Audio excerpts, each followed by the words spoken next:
And Bill, I want to take a second and plug your book. Back in the first session I did with you, I referenced a number of things you taught me through the podcast that I did to start building momentum, like the cooking dinner every day was the to do. That was your mission. Yeah. So much of what I've learned from you, the podcast, and what's inevitably in the book was a great starting point for me. And I built my stuff on top of it. But it was really great to stand on your shoulders and get that lift. Hi, everyone. Before we get into Pete's story, and you are definitely going to want to hear this one, I want to share something I've been using myself that I genuinely think could help a lot of you. It's called Turn2.ai, and it's an AI health sidekick that keeps you up to date with personalized updates every single week. Did you know there were over 800 new things published every week related to stroke? Research, expert discussions, patient stories, clinical trials, events.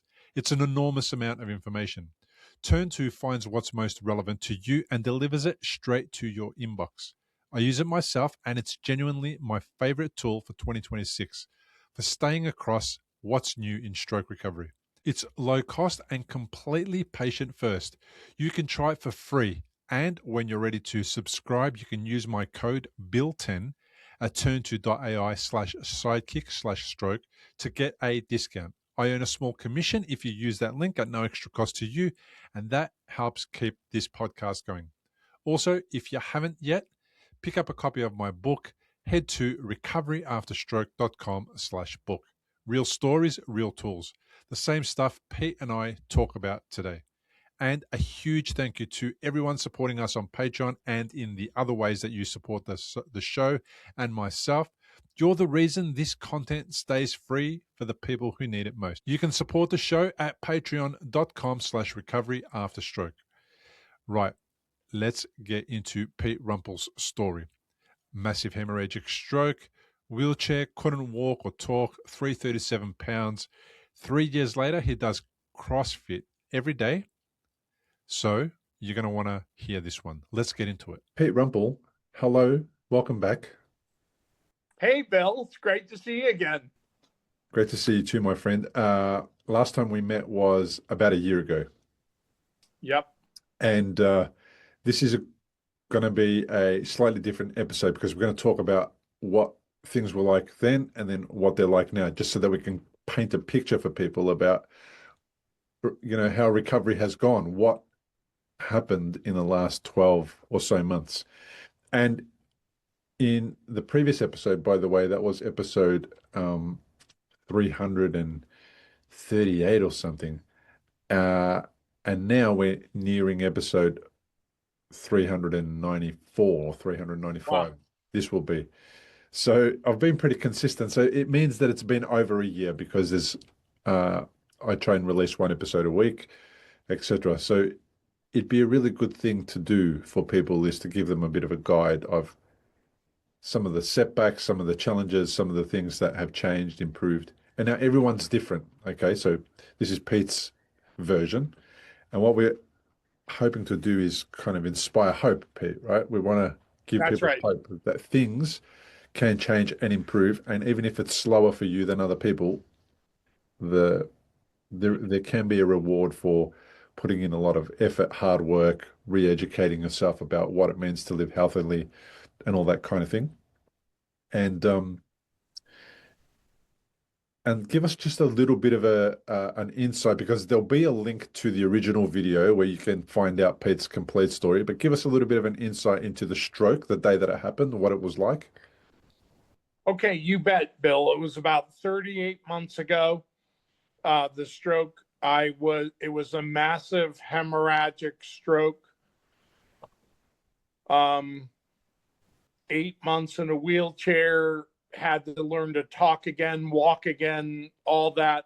And so we had to call about a little over a year and a half through it. And then now I'm further through it, and it's gone amazing. I'm so lucky. So whatever we want to dig into, that'll be great. So your deficits were your right arm wasn't working properly. Initially, you weren't able to walk. You were wheelchair bound for nearly 6 months. Um, so what are the physical deficits like now? What has changed? What has improved? And how did that go? Like what were the things that you did that helped you improve in that way? Yeah. So Bill, it was my right side that I lost, which I forget what the term is, but it was my whole right side. So when I what I did that was important is, first of all, totally overhauled my diet, and I had lost about 150 pounds. Um, I then, when I started about a year into it, I started doing aquatics, the water aerobics, to start dealing with the proprioception and the and just movement. I couldn't do that in the ether. I couldn't do it in the air. I had to do it in the water. Okay, So why? I did. Why is that? Because that's interesting because I have a similar problem with proprioception. My left side kind of doesn't know where it is. There's not enough information telling it where it is, and sometimes it overcompensates and I get off balance, etc. It feels strange. In the water, I felt calmly different. Like I felt more supported, even though the water wasn't Yeah, really supporting me. How was that for you? you're absolutely right, Bill, because the water surrounds you, right? So it's easier to move in the water with what we both had. So I spent um, almost a year in the water, and then I started to. Then what I did is I moved to a gym with someone helping me work out for about 4 months, and then in April, so almost a year ago, in April, I got rid of my cane and I went to CrossFit. And so now I do CrossFit every day. Uh-huh. And Where that was really ugly at first, Bill, and I had to do a lot of modification. But now I modify probably 30%. But row, bike, I can't run yet. I'm still walking, but I'm getting ready to go to the beach and practice running for about a month. Okay. Where in the head was the hemorrhagic stroke? Where did it happen? Do you know? The where I forget. That's all right. It's not important to remember. So also then, when you had the hemorrhagic stroke, how was it rectified or resolved? Did they operate? What did they do? They didn't have to operate. Uh-huh. They just I got in there. They did things to make sure the bleeding stopped, Yep. and but it was no operation. What caused the bleed? Was it high blood pressure as a result of your weight? It was a number of things. It was high blood pressure. It was a lot of stress. They have a scale, Bill, called the Holmes Raw scale. Holmes with an L and Raw RAHE, where it has like 42 major stress events. If you score under 150, you're fine. 150 to 300's pretty bad, and then over 300 is devastating. Like it predicts a major stroke or heart attack within a year. And I was 360 on that scale. I'd gone through the divorce. I had the kids. I had a job change. You name it, I had it. Weight was not good. Drank too much. So that was my wake up call, if you will, which was severe, and it's great now. Yeah. So your arm was completely flaccid, I think, when we spoke last. So Where is it now? I can do everything with it. This is the so I can lift, and I'm lifting more weight, not where I was, but about probably 50%. I'm doing pull-ups with the arm, and my legs are I've worked them a lot. I'm very strong there, so it's getting there. Okay, cool. Um, what when we spoke, you mentioned that in hospital alone you had lost 40 pounds. That kind of Yes. makes sense. A lot of people say that things change in hospital, food relation. When you're unwell, um, how you consume food completely changes, and as well as how hospitals treat people with regards to the food, how it's terrible, how often you get to eat, and how accessible it is. Um, so, but earlier, a little earlier, you said that you lost 150 pounds all up. Yeah, Bill. So when I was in the hospital, which was obvious, I was there 30 days from the stroke. And that was where I had to make a choice. And it was like, if am I going to try and get better or not? And so what I did is I ate 2 to 3 bites of food a day. That was it. Because I was in a wheelchair, Bill. I couldn't move. So coming out 40 pounds lighter was a lot of work and a lot of fasting, if you will. But why did you decide that that was what you needed to do? How did you conclude that? I know I'm going to be in hospital. I've had a hemorrhagic stroke. There's nothing else I can do. What I'm going to do is fast and stop eating food. Like, how does that That become a was the thing? first step, Bill. Absolutely. I was like, I got to change everything. And so as I lay here, this is one thing I can control with all the things I can't. In hospital, though, most people in hospital don't have that realization. I mean, that would have been days out from a hemorrhagic stroke. They're telling you all these things. Like, how did you get to that conclusion? Like, were you cognizant of needing to do that earlier before you got sick, and then you thought, well, now I have to do it, or was it an aha moment of some other kind? No, you're absolutely right. And it was something I knew was getting out of control, Bill, and I couldn't resolve it. It was really tough. And I'm like, this is it. I mean, this is the ultimate wake up call. The other one, Bill, was I had when I came into the hospital, I was on 17 meds. I now have two, and I'm at 20 milligrams, and I'm probably off those in the next 4 to 5 months. So it's been a long, programmatic diet, nutrition, health, and it's been 3 years. I mean, it's not insignificant for sure. Uh, what were the 17 medications treating or managing?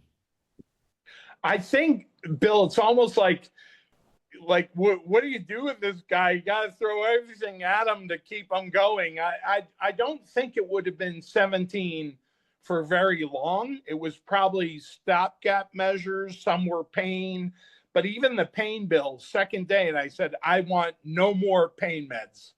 Take them away.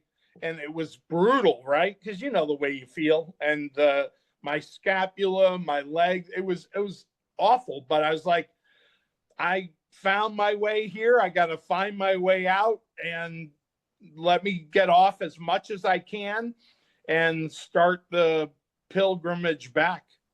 Before the stroke, would you have been somebody who would have taken advice to change your diet? I would have I would have taken every hack I could have, Bill, before the stroke. Anything to avoid doing the hard work? Is that what you mean? Yes. Yes, sir. And look, I was always a hard worker, and I would work out and do stuff, but this is a whole other level. This became life or death. I mean, because you know the stats, Bill. Like when I looked at the stats that about 75% of people are gone in year one. There's a 25%, especially hemorrhagic, Yeah. 25% at the time, 25% a month later, 25% at the end of the year, another 20 at the end of year two. I'm like, I'm going to go through all this and then I still have so little chance. So I just went for it and I went really hardcore. Did did you eat, drink too much to manage emotional stress, challenges? What do you think was behind it? Or was it just bad habits, or did you think you were bulletproof? What was the reason behind it? Everything you just said, Bill. Everything you just said. Yeah, I mean, it's everything, right? You start justifying bad behavior. You have a reason for why things happen. And I just like, even when I try to lose weight, Bill, I might lose a couple pounds, but then I'd eat again and what I was eating, how I was eating. So in that first year, I went super deep on nutrition and how your body works. And I went from, at the stroke, I was 337 pounds. And then when I did my podcast with you, I was 180. Yeah. Wow. One of the books that I'll mention to people, you might have read different ones, and that's cool. But the one that always comes to mind that I always recommend is Grain Brain by Dr. David Perlmutter. So if you're in the very early stages of recovery and you want to make some changes like Pete did, read or listen to the book Grain Brain by Dr. David Perlmutter, and then read a book called Why We Get Sick. I'm going to quickly do a search on online because I keep forgetting the person's name. Um, and what it's going to do is going to Why We Get Sick by Benjamin Bickman. And what it's going to do is going to give people an insight into the uh, one of the things is the first book is the food that you can avoid and stop eating and the reasons Yep. why and how they benefit the brain. And then why we get sick is an insight into, in fact, exactly that, why we get sick, so that you have an understanding of what might have got you into that real bad state. And then also before that, uh, the food component of it, because those two things, if you know why you got somewhere, and then you know what the trigger was, what the thing was that made you get there, so the food, for example, then you've got a great foundation for taking the next step forward Absolutely. and reversing it and improving your health and improving your diet, losing weight and decreasing your risks of heart attack, stroke, cancer, all that kind of stuff. Um, so I love that you got curious. That's what I did. I was in hospital, I remember.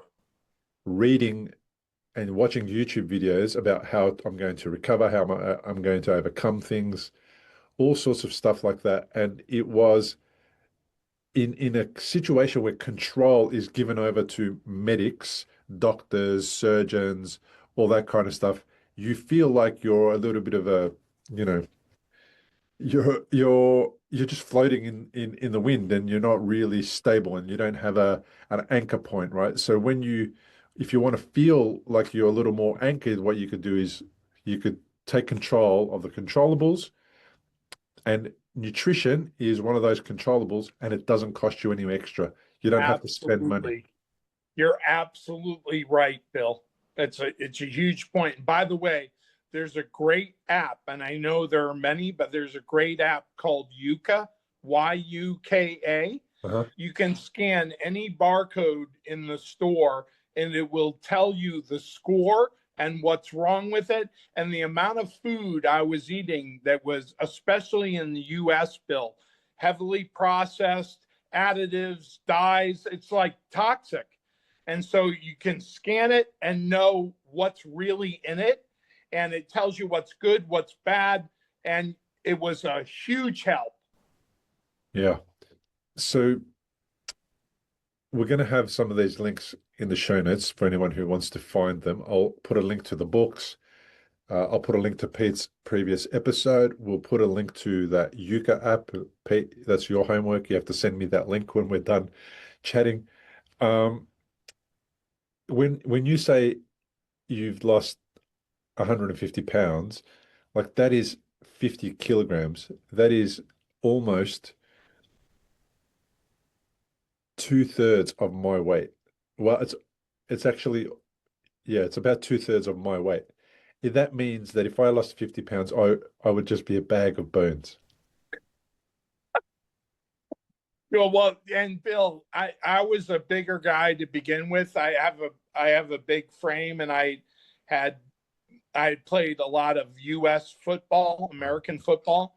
So I had a lot of weight to lose, Bill, and it's gone now, and I'm back up to about 205, and it's all muscle. I have about a 32-inch waist now, just really, really fit, and I go for it. How old are you? And by the way, I want to make one point to all listeners. That took a long time, Bill. Like between being in the wheelchair for 8 months and then getting the pool, it took a long time. I used to go and sit and watch people work out to just reacquaint myself with what it looked like and inspire myself. It has been a long road, but my goodness, it is absolutely, I'm on the other side of it now. Because as I had said in the first podcast, the first 18 months, I did not want to live, especially year one. Immense amount of pain. I had been a successful executive. That was gone. Like it was really, really rough. And so now it's beautiful. And I want people to know that because it's so worth it. Delayed gratification, you learn a lot about it. And it's, yeah. I love that delayed gratification, but also you went into a gym watching other people train when you couldn't train, just so you can be around it and familiarize yourself with it again. That's really interesting. That's probably one thing I've never done is go to a gymnasium and watch other people train. It's a bit creepy, Pete. Yeah, it is. It's weird. And people would look at me like, what's he doing? And by the way, Bill, I did a lot of work on how to breathe, which was really helpful. How to manifest and to really sit and get mentally. So I go even today, Bill. I go in a half hour before my workout to work on breathing and visualizing my exercises because I get the list of what my workout is before I get there the night before. Yeah. So I study and I prepare and then go.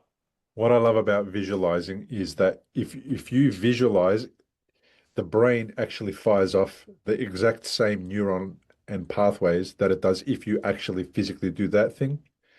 And there's been studies in the past that have showed that you can take an average guy like me and you can make them watch a video of somebody doing archery, for example, and you can take them through a number of repetitions of this person, this champion doing archery.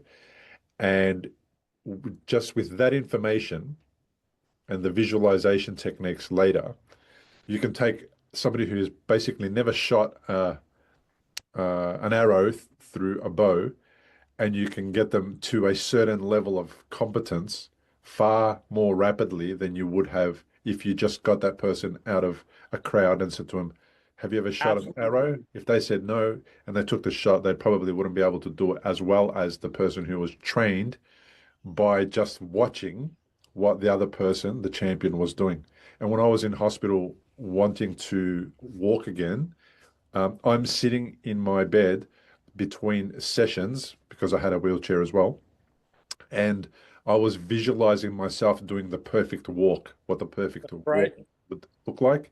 And then I would take myself later to therapy where I would be walking and I would be trying to replicate what I was seeing in my head so that we could get a similar result. And of course, at the beginning, your leg is now doing it physically and it needs to catch up to the brain. The brain has Yep. the pathway, but the leg needs to catch up. So then what the leg does is it goes, oh, this feels a bit weird, or this is a bit strange, or this is not how I expected it. But it has a reference point for where to get to and how to do the perfect step, right? And then you're closer to the perfect step than you were if you were just relying on the Absolutely. therapists to train you through that. You're absolutely right, Bill. And the brain is amazing. Look, it can work for you or against you depending on what you're thinking and how you're doing things. Yeah. And it was really amazing, Bill, because as I built my capability through CrossFit, it was amazing how my brain would start to take over. Like I wasn't sure, but my brain was already, I got it so grooved, it started carrying me and just getting it done. It's amazing. Yeah. Yeah. Um, but how did you know to do that? That's the thing that I'm interested in understanding because I didn't know the guy before stroke didn't know about doing That's like right. magic like this. You know, how do you, I don't know, like, can you explain how you found yourself in that situation? Because I can't. People go to me like, well, how did you know to do that? Or how did you do da da da? And I'm like, I don't know what happened, but something clicked that made me stumble onto, discover, find all the necessary tools that I needed to get me to the next stage. I've never been able to do that before, and I can do that Me, now. yep, me too, Bill. Me too. And you know what? I think it's how desperate we are for answers. And especially you can read all these blogs about what doesn't work and what's a waste of time, but you find the nuggets and you go for it. And here's a great one, Bill. And I'll send this in the link. Andrew Huberman. He Yeah. runs a podcast called Huberman Lab. Yep. He had David Goggins on, and he purposely waited for Goggins to share with him the research around the AMCC, which is the anterior mid cruciate cortex, which is a part of the brain.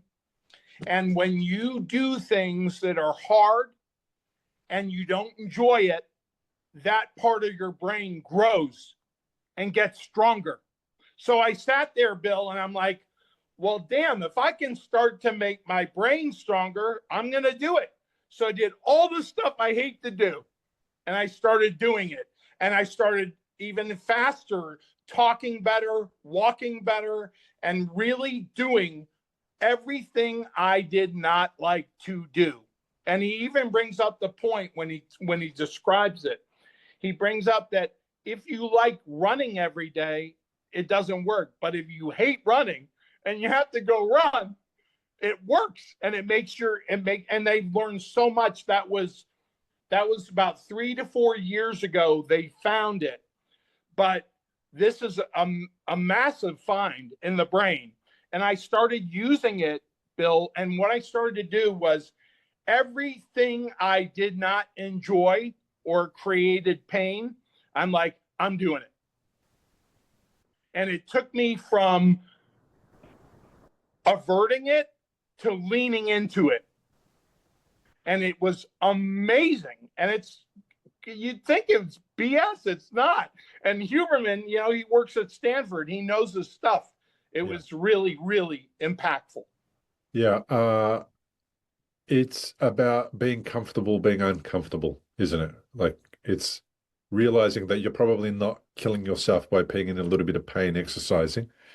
But also, Yeah. And Bill, I will just say, I did a very good job for the first time in my life of listening to my body. So I'd go hard, I'd push, but when I wasn't feeling it or didn't feel right, I'd take the day, relax, and then come back stronger next. I want to pause there for a second because what Pete just described is exactly the kind of thing I wrote about in my book.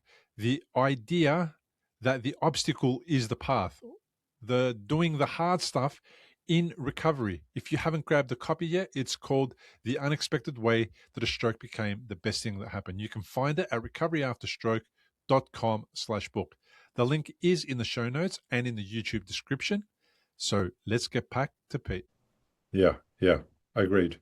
And it's important to listen to your body after a stroke because you don't want to make things worse, especially when you're still healing and still recovering and you're still fragile. You know, there's a lot of things that you need to take into consideration. However, being uncomfortable and being comfortable with that is really a good skill to master.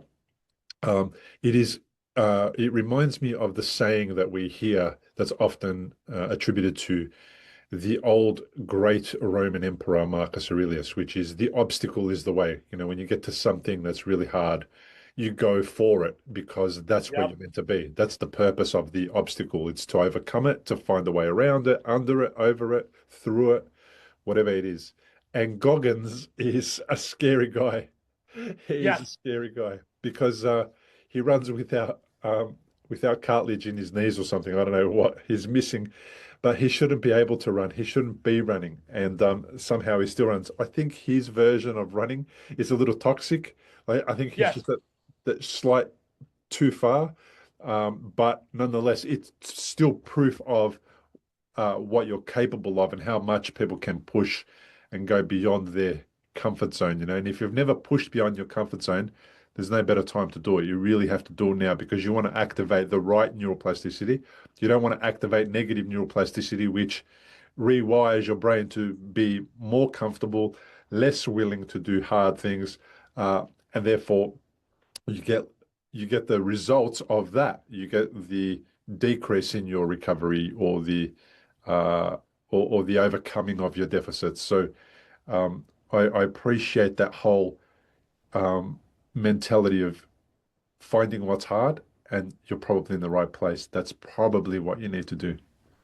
That, absolutely right, Bill. And I agree with everything you said. And look, I love Goggins, but it's not to be like a warrior like him.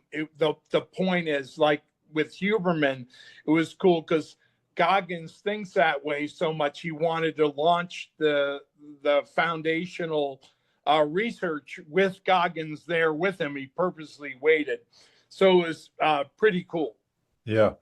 And that's the thing, right? It's like you get rewarded for doing hard things. Stroke is hard. And if you take the easy route, the comfortable route, the hard part of your stroke remains hard. Like it doesn't get better. Absolutely right. If you choose the other hard, the recovery benefits that you get from choosing hard of exercise, the hard of changing your diet, the hard of changing your mindset, etc., like then that version of hard gets you a reward that is beneficial. The other hard just gets you more suffering. And that's the hard you want to avoid, suffering without purpose. Well, suffering for a purpose gets you a payoff. That's right. That's exactly right, Bill. And look, with when you put it all together between the diet, the increasingly working out, going after the deficits, all that, day by day, painful, hard, depressing, but you start looking 3 months, 6 months, a year later, you're like, you start building your will and your ability to do things you did not think you could do. And then it starts feeding on itself and it becomes so powerful. Yeah, that's my experience too. Like somebody put it in my head that I should start a podcast, 10 years ago. It's been 14 years since my first stroke this month, February. 14 years. It's just gone like that. And then about 3 years in, a friend of mine said, you should start a podcast type of thing. So I did. And it has been more than 10 years that I've been doing this podcast. And I never thought that I'd be doing a podcast, let alone for 10 years. We're talking about, at the beginning, not a lot of episodes because I was too unwell to put a lot of episodes out. Yep. And it's ramped up now in the last 4 or 5 years. doing an episode a week most weeks. And then the other thing I never thought I'd end up doing is writing a book. Here's the plug for the book, I right? love it. I love it. Now, the title is mental, like it's the unexpected way that a stroke became the best thing that happened. But the book is exactly the things that you've said. And I thought initially when I discovered those things about my book, that I needed to put in my book, I thought that I was discovering these for the first time, like at the very beginning. Yes. Diet, mindset, exercise, sleep, uh, meditation, hanging around other people who are positive, all that kind of stuff, doing stuff for other people, like volunteering, that kind of thing. I thought I was discovering these things for the first time ever, but turns out these are things that humans have always done. That's what they default to. They default to all of these things when it's necessary, and that's where they get lost from. They kind of move away from there because they get diverted from there, from say marketing or advertising or what somebody else is doing, or through a lack of focus, from being distracted from work, from That's right. relationship issues, whatever the situation is. I didn't write anything different in my book than has been written in the hundreds and thousands of books on this topic that have come before it. I just reorganized it and said it in my own words. But the reality is this is what people do when they're trying to recover. They default back to the bare basics, and they're things that you can implement without spending any extra money buying a course or anything like that.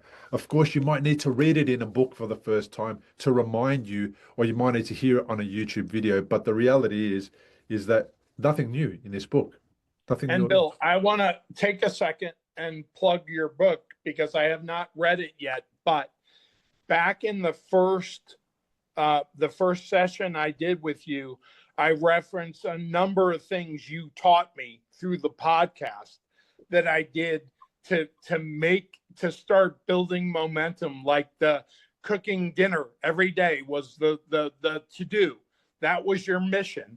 Yeah. So much of what I've learned from you, the podcast, and what's inevitably in the book was a great starting point for me, and I built my stuff on top of it. But it was really great to stand on your shoulders and get that lift. Yeah, isn't it weird? Like it was just one thing, but it was the most important one thing. My whole world revolved around that. Like, if I could put dinner on the table for the family in any capacity, it didn't have to be like a five-star meal or three courses or anything like that. It just had to be dinner. If I could do that, then that was kind of how I rehabilitated myself. I needed to be healthy enough, good enough, fit enough, have enough energy to just put a meal on the table for everyone when they came home from work. It's such a, it was, it was important for many reasons, but it was also what I didn't realize, the underlying benefits that it was creating, which were the ones that I noticed later after. Yep. And you were re-engaging and you were pushing yourself. And I Yeah. remember you go to the store to buy the stuff you needed sometimes, and like all that stuff built. When I look at the beginning, I couldn't watch a TV for over a year. I Yeah. couldn't listen and did not listen to music for 2 years. It was, and now I'm like back in the fold, but it's the push, the push, the push, and just, listening to the body, but going for it all the time. Yeah, exposure, like exposure, exposure, exposure, small, then larger, then more and more. That's right. I remember going to the stores, to the local mall here, and we call it a shopping center, and parking the car, and then not being able to remember where I parked the car, Yep. and walking around the entire car park and talking to my brother and going to him. He rang me just out of the blue, and I said to him, he goes, "What are you doing?" I said, "I'm walking around the car park." He said, "What are you doing that for?" I said, "Because I don't know where my car is. I've been looking for it for half an hour and I've got no idea where it is. I parked it and I just got no idea where. I don't know which car park. I don't know where I came in from. I don't know what level it was on. I was just walking around the car park talking to my brother, just telling him I came and got a few things, but now I can't get back to my car. Yeah, and there's definitely, Bill, once I got out of the darkness, there's definitely some really funny stories that happen, especially like the way I would walk. People would see me. I might be in a restaurant and I'm going to the bathroom and they think I'm drunk. Yeah. And they're like making fun of him, like, hey, I'm not drunk, but I get, I'm all right, I got it. And they'd be like horrified, and I'd just start laughing. It was funny, but you gotta have some fun with it too. Absolutely. You have to. You got to laugh. If you don't laugh, well, it's going to be a difficult time. I remember when we spoke last time, you mentioned about trying to get back to work. Uh, how did that go? Was it successful? Did you have some challenges? What was going back to work like? So, Bill, I'm gonna start back in June. I've done some work projects, but I have not, you know, officially started working, but I'm going to. I'm starting a business with a close friend of mine, my former CFO, and we're gonna start a new business. Tell me about the new business. What is it about? Can you share anything about it? Yeah, it's called fractional leadership, Bill. We'll probably go to companies that are getting funded, trying to grow. They got a good idea. They can't afford the people they need. So you basically, it's less consulting. It's more you're operating it for them, and you work with multiple customers. And it's called fractional leadership. It's becoming a pretty popular model, and also for companies that have their revenue is stalled or shrinking, get them turned around.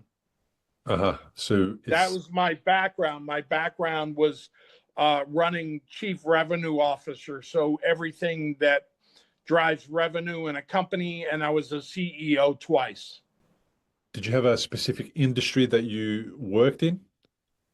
Uh, Yeah, a lot of times they call it TMT for telecom, media, and tech. Uh-huh. So tech companies and media and that kind of stuff. Rosetta Stone, which was language learning company. I ran all our institutional business, education, government, and corporate. Wow, what a challenge. I mean, technology is changing so rapidly Oh, I these days. love it, Bill. And look, I'm sorry, I just had to make this point and not forget it. That was another thing I've done, Bill, is I've gone heavy into AI. And I did it not just because it's the buzzword, but I'm like, hey, if I'm going through this process, if I'm retraining my brain, why not try to get good at stuff that I either didn't do or need to know? And it's been so rewarding, Bill. How? It's just crazy. Like I use chat GPT, and it's like my best friend. I now work with chat daily, and it's amazing how the technology works. Not only can it be really helpful for figuring things out and having a partner, Yeah. but it also remembers things about you in how it builds the profile. So it'll basically say, Pete, don't forget this, this, and this. And it's awesome. It's Yeah. really killer. So here comes another plug, Pete. Okay, so this is not a sponsor, but it's something that I truly believe in, okay? Because the person who contacted me, A, is an Australian, B, is a mother, C, is a mother of two children with cerebral palsy, Okay. and she was looking for solutions to all the challenges that they faced as a family, especially to help her children, right? As any parent would do. So then she used to do research like you and me, jump on the computer, do some research, find out about all the things that she needed to know with regards to what was most current Yep. in cerebral palsy right now. And she used to struggle because imagine like the time that it takes when you have a stroke brain to research, read, comprehend, determine whether Well, that we thing is, know. yeah, yeah, Yeah. Crazy. determine whether or not that is applicable. Okay, tick, that's not applicable, put that to the side, do another search. And then also going to doctors and researchers and all these other people and saying to them, what about this? What about that? And then them not being aware of anything that was new because they're too swamped. They've got a massive workload. They don't have time to be up to date with all the research, right? And this is 100% a full-on plug. I'm not, I'm not Yep. apologizing for that. However, what this lady did, Jess from turn2.ai, I have a link to her interview as well because I interviewed her, is she created an AI that goes and does the research, the searching for you, and then sends you an email every week with everything new in your particular I topic, for love it. example, stroke. And then it tells you, I found 7, 9, 10 things for you this week that are new on stroke. It could be a podcast, it could be a research document, it could be um, whatever it is. It could be a book, it could be anything, and just finds it and sends you that information. And as your recovery continues, right, what happens is uh, you might say, okay, now is there any information about food related to stroke recovery and healing the brain? And then it adds that to the search list. And then it comes back at the end of the next week with all the new information from food and brain, and then also whatever it was that you previously prompted it to find you. And it just keeps finding information. And you Right. build it and you build it and you build it. And then next week you get interested in meditation and you type, what can you tell me about meditation and healing the brain? And then it's going to bring you all that information to your inbox. I spent hours and days trying to find information about what I needed to know about stroke recovery. And when I found that little piece of paper, I had to go through the rabbit hole. I had to go down the rabbit hole and try and find where it kind of where the exit point was, where it led to, so that I can discover whether I need to implement this, do this, That's whatever. right. So this just saves so much time, and the guys are selling it for $2 a week. Like you can get a month free, and then after that it's $2 a week just I to love it. find and do all the searching for you and bring you specific and relevant stuff. And we're talking about scientifically relevant and specific, like Yep. PubMed articles, like scientifically proven stuff, not what Bill concocted up in his bedroom, in suburban Melbourne, like proper things. So I love that you said that you've turned to AI. I've been using chat as well. Chat helps me with so many things, but what's important is to learn how to interact with it, and um, that's another thing, another skill to discover. That's right. And it's important that we jump on the bandwagon. AI is not going away. You need to learn about it, how to interact with it, and how to use it to benefit you and decrease the amount of time it takes to do something and get to recovery. You're absolutely right, Bill. I mean, it is, and even if you just use it for basic stuff to begin with, and you start learning how to create the right prompts to get the kind of answers you're looking for, it's a great skill. And the biggest thing is not being afraid and leaning into it. Yeah, nothing. Well, there's nothing to be afraid of. They can get them all for free. At the beginning, you can get a free subscription. It doesn't cost anything, and it's just as That's right. useful. Perfect for that early training kind of phase chat in your chat GPT kind of discovery. There's also Claude. There's also Yep. the Elon Musk one. There's Grok. hundreds of them now. Grok. Yeah, there's heaps of them now, right? So I really encourage people to do that because if you ask it one question like, uh, you know, what is one of the most uh, best books that I can read for, we'll call it nutrition, for nutrition and stroke recovery, that's just going to decrease the amount of time it takes to find those books and bring that Exactly right. to you. Jump on Amazon, find it, get it sent to your house. Uh, so I think it's a great time for people, and it's never been a better time to recover from a stroke. I mean, it's a shit uh, group to become a part of at the beginning, and it's difficult and it's painful. But if somebody has a stroke today compared to a stroke 30 years ago, Oh my goodness. like it's a Yeah, completely different experience. And absolutely. I think we're kind of lucky to be living in the time that we're living. Even though I know that people hear about AI and what it could potentially do in some other situations, um, let's use it for good. Like let's That's right. put it to work. That's right. That's exactly right, Bill. It can be used for evil, but it can be used for good. Yeah. So use it. That's right. Yeah. Just like any technology, right? Like you hear all these things, but any technology can be used for good or evil. So let's That's just right. use it for good. Let's just make the most of it.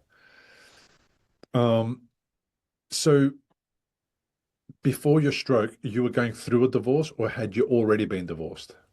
I was already divorced. Yeah. Yeah. It had been a couple of years earlier. I had a bad car accident, but the kids lived with me. It was just a stress sandwich, and I did not go at it the right way. Yeah. You didn't go at it the right way because what do you think was behind that? Like, it's hard to make really good decisions in very stressful times anyway. You have to have an opportunity or the insight to pause, step out of that situation for a little bit, reflect, and then try and make decisions. Like, how did you get into that stage where you found yourself not being um, not going about things appropriately, for example, perhaps? For me, Bill, it was like I didn't have a choice. I was now in a wheelchair. I was in pain, and I had nothing I could do but think. And at first, that was very negative. It was I didn't handle it well. I didn't accept it. And once I went through that process and I got like, okay, I'm going to get holistic about this. And by the way, I don't want to just fix the physical and then I get done and everything else is a wreck. So went after all of it and just started carving up my day, spiritual, cognitive, physical, mental, every day, a block of each, practicing writing, all that stuff. So I just started doing it and rebuilt my life, probably like I should have in the first place, but stuff happens. So I had to, sometimes, you and I laughed about this before. Sometimes we're a little thick. It takes a little longer. So it took me a while, but I'm there now. So Yeah. And reflecting on that version of yourself from the past, like, does that does that person ever come up again every so often? Because we're talking about all these positive things, all these amazing changes, and I don't want to paint a picture that um, it's only ever fantastic, you and I. Like what we go through after our initial stroke has been all just roses. Is there moments of like things rearing their ugly head and you reverting back? How do you catch yourself when you're there? yeah, I mean, Bill, that's why what's really good about this is my first podcast with you because we went really deep in the darkness of that. Now, Bill, is beautiful, man. It is beautiful. I almost don't talk to people about it because my life is so much better because I had a stroke. It's crazy. It sounds nuts, Yeah. but it's so true. Everything's sweeter. It's hard to describe. It's a blessing. Yeah. That's crazy. It is properly crazy. It is. I find Great. myself obviously having bad days. My bad days are related to stress, work. They're related to uh, interactions with people that don't go the way that I preferred. They're related to what the stroke still does to me after 14 years. Um, it still causes neurological imbalances. It still causes Gotcha. tightness on my left side. That tightness causes dysfunction on my right side. The body goes out of whack. And if I Yep. don't catch it, if I have a bad night's sleep, things get thrown out. And it's hard to uh, it's hard to always navigate it and be effective at catching it and then doing something about it, because you're human, you get distracted, etc. Well, and Bill, you're bringing up great points, because as I transition back to work, I'll have some potential potholes that I don't have right now. So Right. I'm very conscious of what I'm going to go back into. Now, I love work. It's my sport and I love it. But and to date, I have now bad moments, not bad days. Maybe those occur, but I'm going to try to stave that off. But that's just how it is now. And as of now, that's the update, if you will. Yeah. Yeah.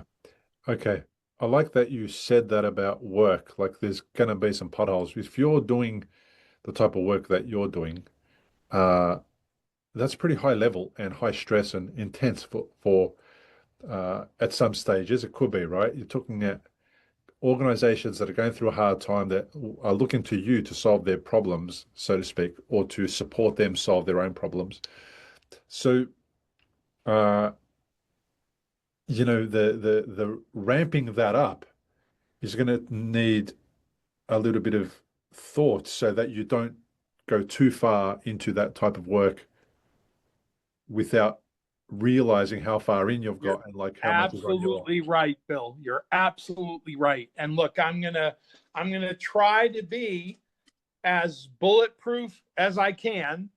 The good news is I've been doing this work my whole career, so it's been 40 years. So I don't think I have to micromanage or get too like. I think I can find the right balance. If I can't, I'll go to a lesser job and do something else. But so I realize, especially because I can get pretty intense. So I realize that is a risk, a very real risk. I'm not shying away from it. I'm not saying, "Oh, don't worry."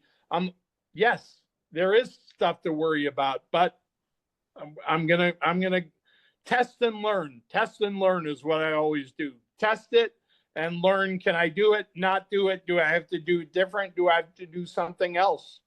Yeah, brilliant. How old are you now? 61. Okay, so at 61, most people are thinking about retiring. What are you what are you thinking starting a new business at 61? Well, I mean, Bill, look, let's be honest. I took the last 3 years off. So I have some room left in the battery. But I mean, part of the reason for this type of job, Bill, is because if we do this, we run it and we'll decide how we take care of clients, how we work, and all that. And if I have to take on less, take on less. If I can take on more, take on more. And I'm like everything else, I'm gonna figure it out one step at a time, Bill. And I don't have the answers, but I'm gonna find them. And retirement's not really in the frame for you. Like it's not something that you're thinking about, like to officially retire, step away from the day to day and just, go and sail off into the sunset type of thing. Yeah, I think to your point, Bill, like if I can make this work, I'll probably work through my 60s. Yeah. If I can't, then I'll have to probably hang it up earlier or do something lighter. And if that's the way to be healthy, so be it. I'll do that.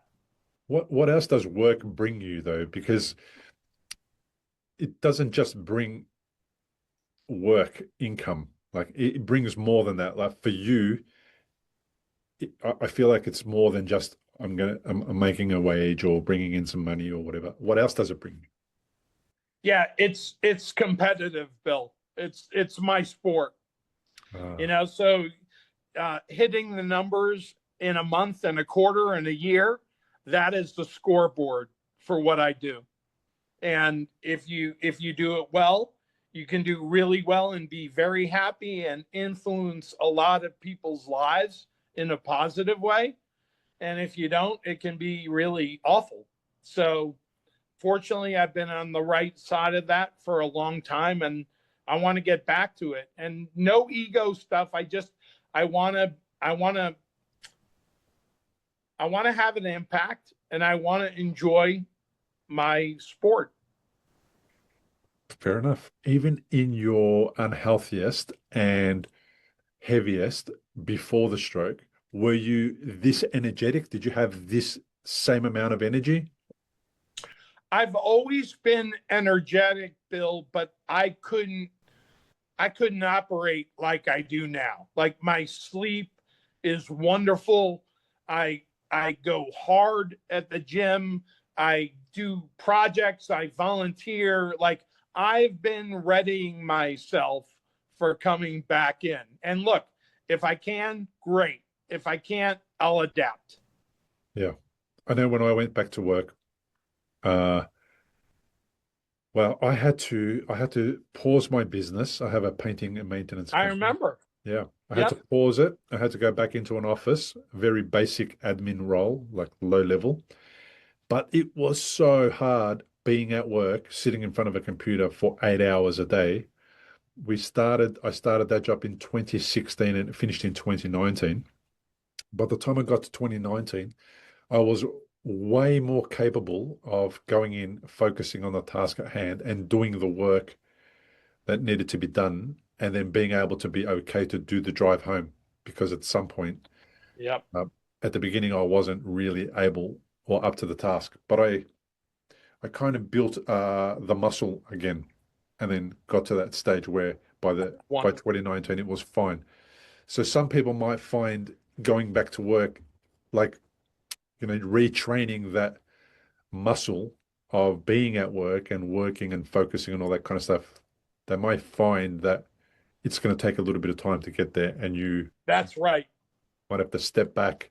You might have to decrease the days, decrease the hours, and then go again, and then try and find where the threshold is, see if you can exceed it, and then see how far you can push it and reflect a year, 18 months, 2 years down the track back to notice how far you've come. Yeah, right on, Bill. I mean, I'm going to have been out of it for 42 months probably when I go back. So I hear you loud and clear, and it would have been really tough to do it before now. Yeah. Yeah. And you had a goal to get back to work a lot earlier. Yes, that's right. And that's another thing, Bill. Like I'll set an intention to do something. I'll go for it. I'm not ready. I'm not gonna do it wrong. I'm not gonna hurt myself. So I set a goal. I try to manifest it. But if I have to push it, I push it. Yeah. Just before we spoke and started this episode, you apologized for wearing a hat, which was unnecessary, because you have a scar on your head because there was a skin cancer found, and before it became a thing, the you had it removed. That's right. So now when so I want to understand like your mindset now compared to before when you come across an issue like that, a potentially health issue for people. How do you navigate that now compared to how you might have done things before uh, before Beautiful the stroke? question, Bill. Yeah. I used to avoid all that stuff. I avoided the doctor. I don't want to do this. There's always a reason to do something else. Now I lean in. I pay attention. I learn. I go in. I may agree or not agree with the doctor on certain things, but especially now because I can think again. Took me a couple of years, but yeah, I lean in it. I wanna get in there. I want to know what's wrong, what's right, what have you. I just had my annual exam 2 days ago. It went great. Labs came back great. I my neurologist that I used to have to visit quarterly said, Pete, I don't even need to see you annually now. Just if you need me, call me. Other than that, you're good to go. And she said, we have not seen this kind of recovery before from what you had. Yeah, I have a similar experience when I was in hospital. They booked me in for 2 months. I was out in a month in rehab. And I feel like they should have asked me what I was doing because it's really important for people to know the difference between being passive and waiting for somebody to rehabilitate you or being the person who's driving your own rehabilitation. Like there's a massive difference. A And huge difference, Bill. You're right. Huge difference. I mean, last call, I talked to you from my sister's house yeah, in December, just a few months after it. I made the decision to move out on my own, which I did, which really stunk, Bill. That was hard. yeah, Like there were some nights I couldn't eat. I was like, I can't, I'm either going to make it to the bed or the kitchen. Which am I doing? Bed. And I just do it. But it was important. It was important to start knowing where I could push and not being too reliant. yeah, yeah. The less reliant you can be, the better. But still also good to be able to rely on people when you need a little bit of support, Right right? on. Yeah, Absolutely. I don't, there's not a right or wrong. It's yeah, like, what do you think? What's your gut? yeah. Now let's do a little bit of a community service announcement about this skin cancer. A, how did you notice it? Uh, what were the steps that you took after you noticed it? How long did you take? Why did they remove it? And so on. Give us a little bit of information. There'll be people listening here who may have noticed a little bump or a lesion or something on their face, their head, their arm, whatever. Give us a little bit of an understanding of how that came to be. Absolutely. The one thing I've done, Bill, through my life is I've stayed disciplined on the dermatologist. And I don't know why. I think it's how I was raised. Everything else I skipped, but the dermatologist I stayed on top of. And to your point, if I notice something and it seems pervasive, like it's not going away, I have it looked at, and they'll cut a piece away and see if it's emerging as a basal cell or a potential skin cancer. And that's what I had with this. It was on my head, and it was not going away. They took a little piece of it, and they're like, "Yep, that's a basal cell." So definitely do not let that grow. At least get it looked at and get an opinion on what it is, then decide from there. What's a basal cell? Is that something that's benign?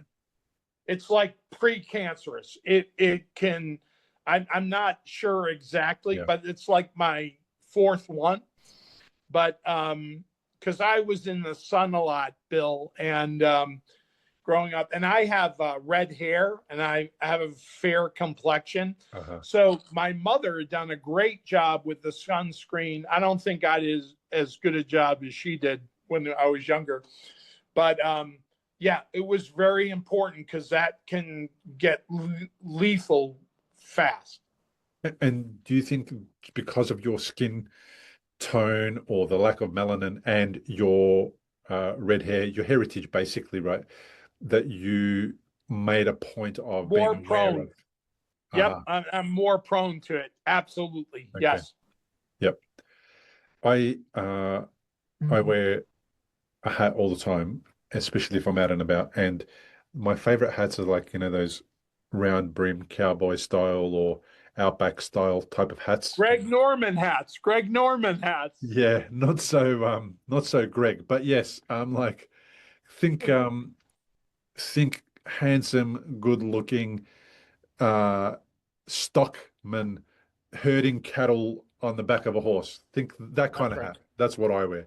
Gotcha. I love it. Yeah. But if I'm out and about in a all day type of scenario, event, wherever, and there's a lot of sun, I'll wear one of those. Otherwise, I just wear a cap, and it makes a huge difference, especially when you have short hair or you have thinning hair Yep. or bald hair.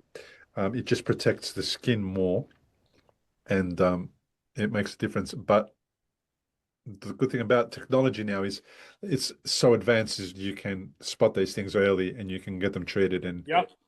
and you can be okay. And if you are prone, it's good to take preventative steps. I like that you previously ignored things and you didn't go to the hospital and you didn't think of it as an important thing, whereas now you tackle it. You'd rather know, you'd rather do something about it. You'd rather take preventative action than wait for it to escalate and turn into something more sinister, which surprises me that humans would do that with their health and well-being while they wouldn't do that at work. As a CEO, you wouldn't avoid an issue, you would tackle it head on and you would make sure that that issue didn't escalate into something unnecessary. That's right. And Bill, that's part of the problem, right? Because you start saying, well, I do this at work all the time, but you don't do it for you. Yeah. And it's got to be consistent in every part of your life. Yeah.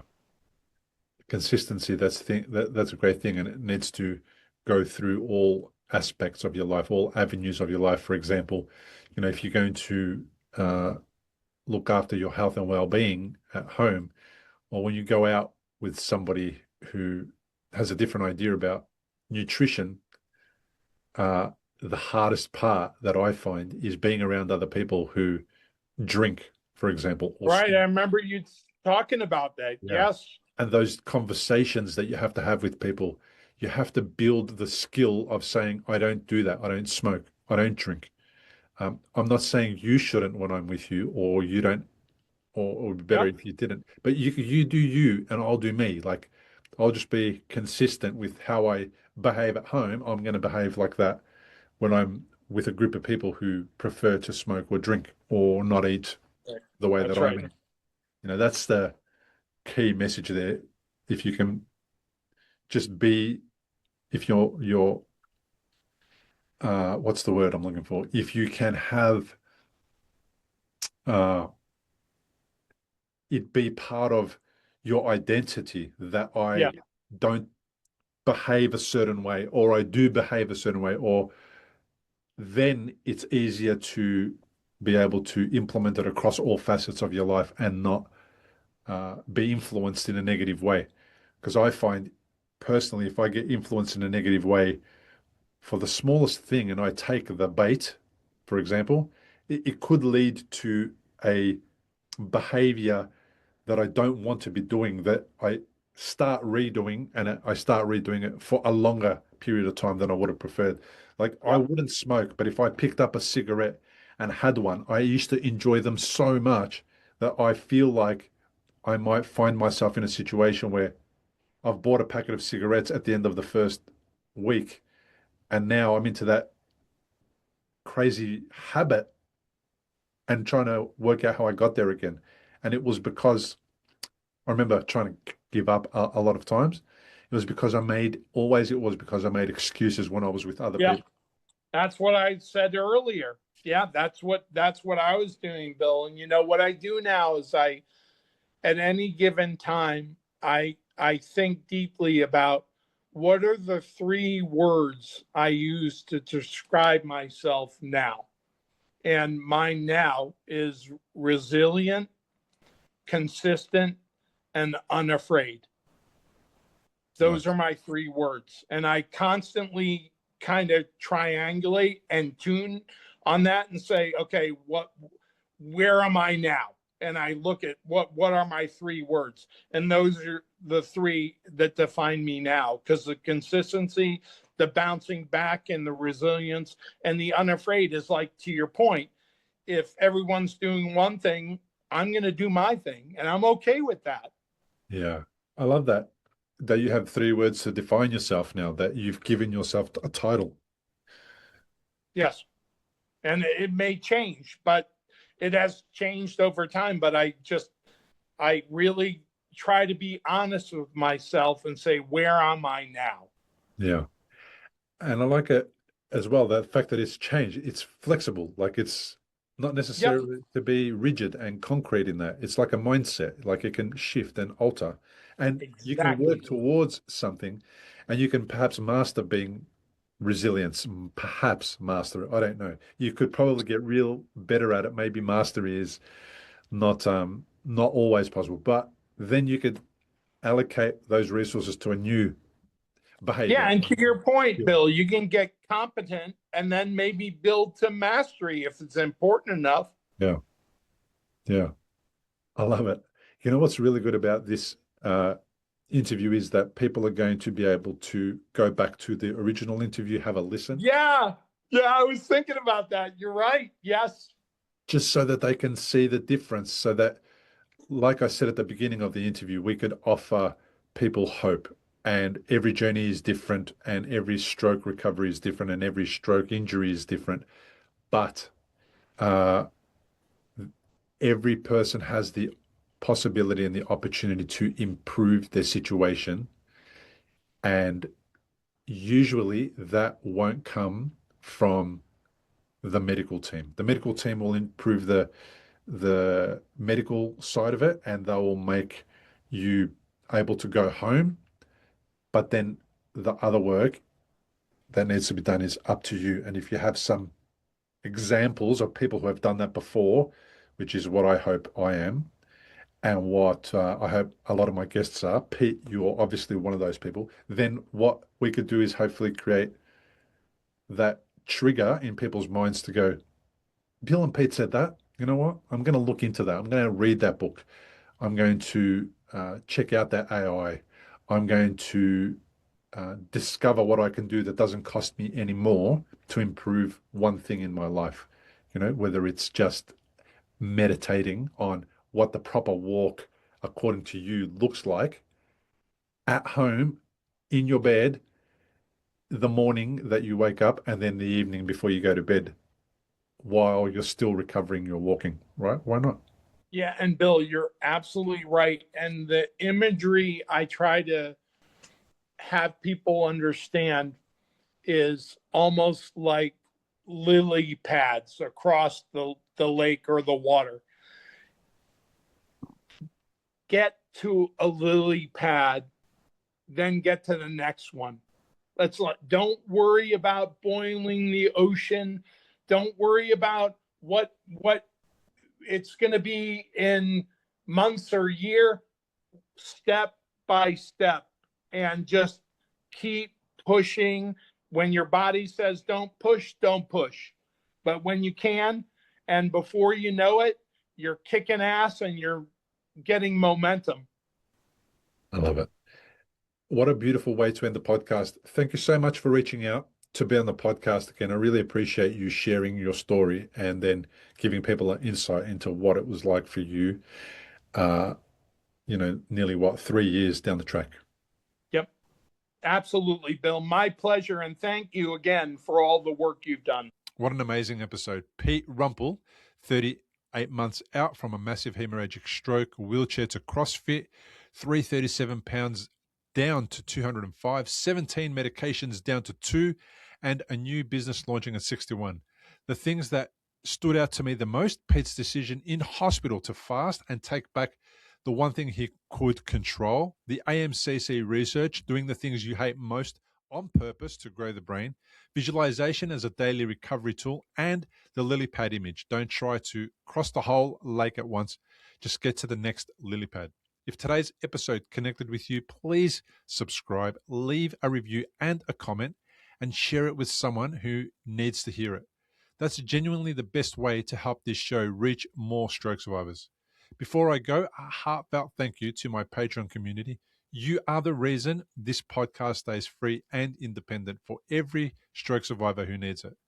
I want to give a special welcome to the supporters who have joined us so far this year. Keith, Nina, and Charmaine, thank you so much for believing in this work. It means everything to me. And to every one of our Patreons, Brian, David, Cecilia, Sean, Kim, Jeff, Jordan, Hoyt, William, Mark, Alessandro, JK, Heather, Keith, Nina, and Charmaine, thank you. Thank you as well. I really appreciate your support. I am truly humbled that you feel it is a worthy cause to support. And if you'd like to support the show, you can go to patreon.com/recoveryafterstroke. Every contribution, no matter the size, makes a real difference to the people who find this podcast when they need it most. And finally, my book. If you're in recovery right now and you want a roadmap built from real lived experience, not clinical theory, it's called The Unexpected Way That a Stroke Became the Best Thing That Happened. Everything Pete and I talked about today is in there. Grab it at recoveryafterstroke.com/book. The link is in the show notes. I'm Bill Gassiamas. Thanks for being here. I'll see you in the next episode.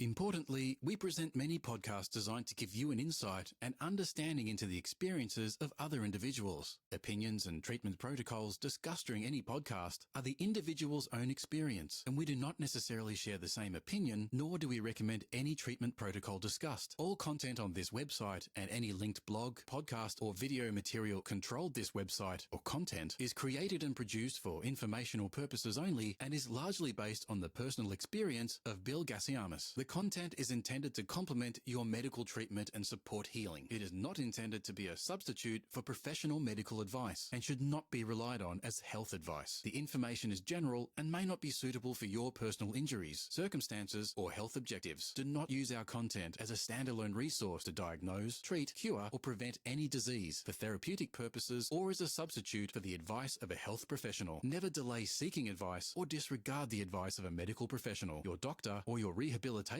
program based on our content. If you have any questions or concerns about your health or medical condition, please seek guidance from a doctor or other medical professional. If you are experiencing a health emergency or think you might be, call 000 if in Australia, or your local emergency number immediately for emergency assistance, or go to the nearest hospital emergency department. Medical information changes constantly. While we aim to provide current, quality information in our content, we do not provide any guarantees and assume no legal liability or responsibility for the accuracy, currency, or completeness of the content. If you choose to rely on any information within our content, you do so solely at your own risk. We are careful with links we provide. However, third-party links from our website are followed at your own risk, and we are not responsible for any information you find there.